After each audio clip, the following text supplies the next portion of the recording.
liar is lied to.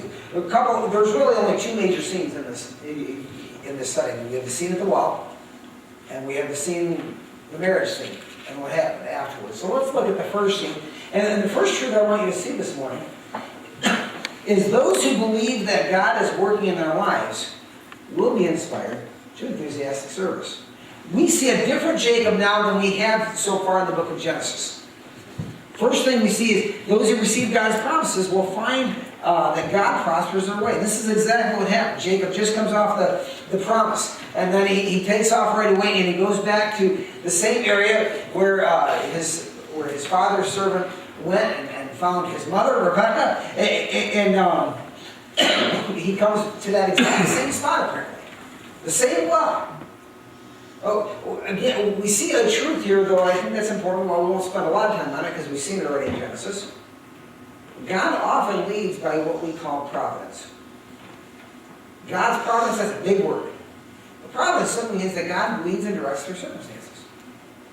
Now, that isn't the only way he leads, but he definitely will definitely direct our steps and direct our ways. And he directed Laban back to the exact same, or Jacob to the exact same spot.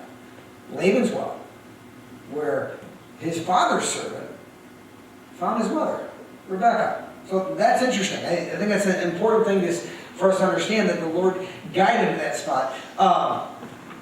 And remember, he just came off that vision at Bethel, where he saw God's promise. And this spot at the well is the fulfillment right away of that promise. God doesn't always do this. Sometimes God delays his fulfillment. But here, we see that almost immediately that God's fulfilling it. But he's also going to do something differently that Jacob was not expecting.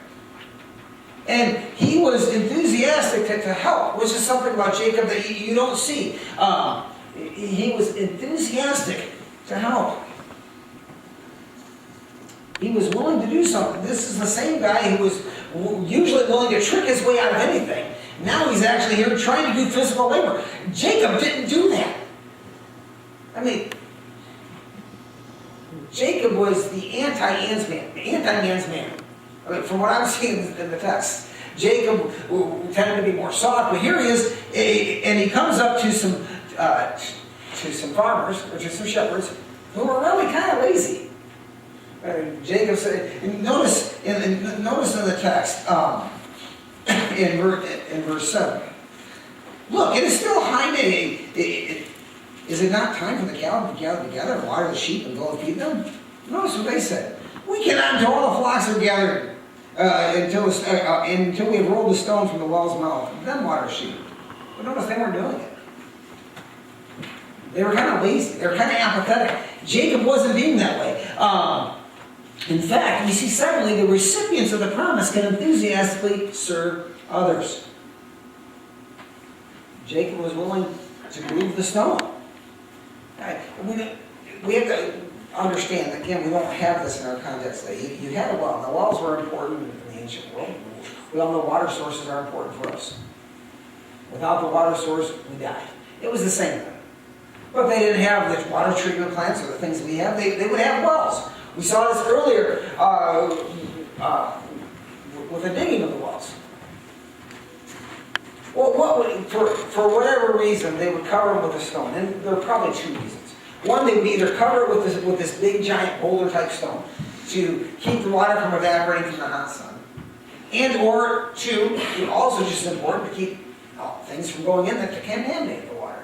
So they would move the stone, water the sheep, and then put the stone back. Well, these guys didn't want to do it, so Jacob took it upon the task to do this himself. A different Jacob than we've seen. So far, so good for Jacob. Wells were a sign of God's blessing. Wells were important.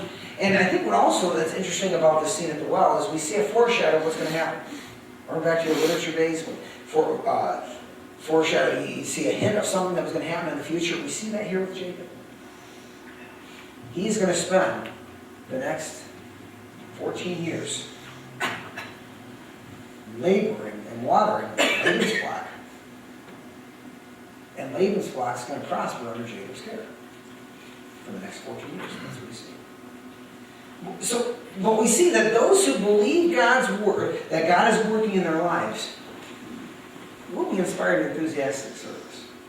You know, when we sense God's blessing, we sense that God's working in our lives, we want to do more for Him. Well, that's kind of what happened with Jacob. But that isn't what the story is. That's part of the story. But let's look at the hardest part of the lesson.